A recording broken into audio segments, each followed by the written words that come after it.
Olá pessoal, nesse vídeo nós vamos falar um pouquinho, dentro do contexto dos conjuntos numéricos, sobre o conjunto dos números reais. O conjunto dos números reais ele é obtido a partir da união do conjunto dos números racionais com o conjunto dos números irracionais. Relembrando que o conjunto dos racionais corresponde ao conjunto dos números que tem uma representação decimal finita ou, se for infinita, tem que ser periódica. Já os irracionais são justamente aqueles que não obedecem numa dessas duas condições, ou seja, tem uma representação decimal infinita, porém não periódica.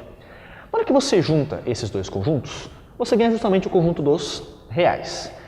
E uma identificação extremamente útil do conjunto dos números reais é entender o conjunto dos reais como se fosse uma reta, uma representação geométrica que nós atribuímos para esse conjunto.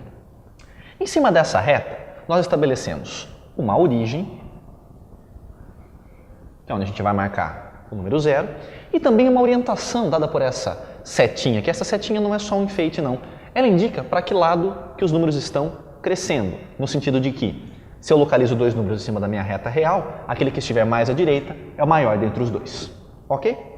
Em cima disso, a reta fica naturalmente particionada em dois lados, o lado positivo, à direita do zero, e o lado negativo, à esquerda do zero.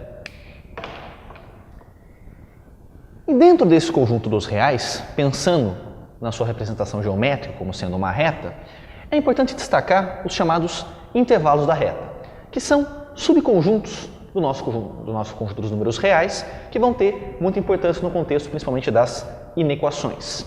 Então, vamos começar trabalhando com esse intervalo aqui.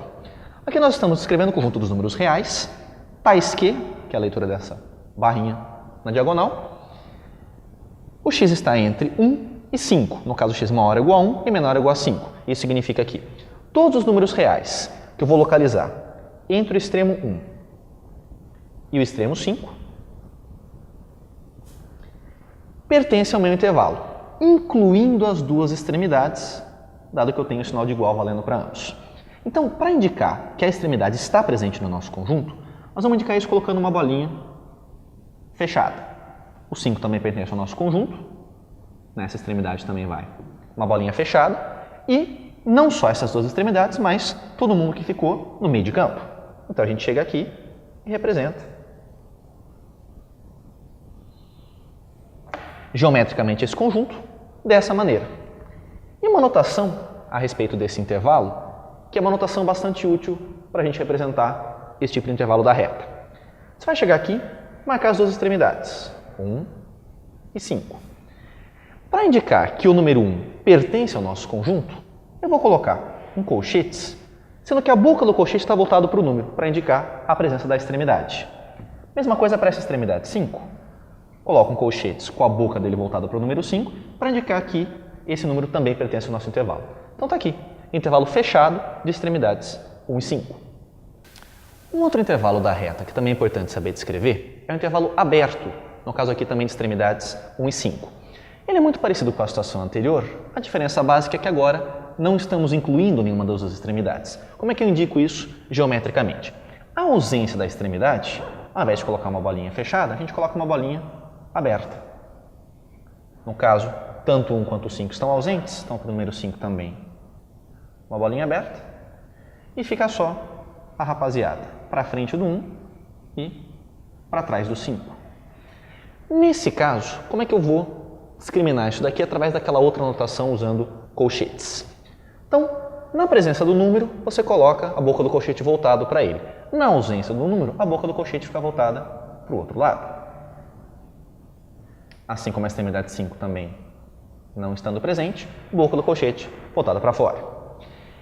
Uma segunda maneira de representar isso daqui, se ao invés de colocar os colchetes voltados para fora, você quiser usar um parênteses, também vale essa notação. Então aqui, intervalo aberto de extremidades 1 e 5. E, comparando os dois primeiros exemplos, a gente tem uma outra modificação, que é esse intervalo aqui, onde eu incluo uma das extremidades e não a outra. Nesse caso, é só fazer de modo análogo, a inclusão da extremidade 1,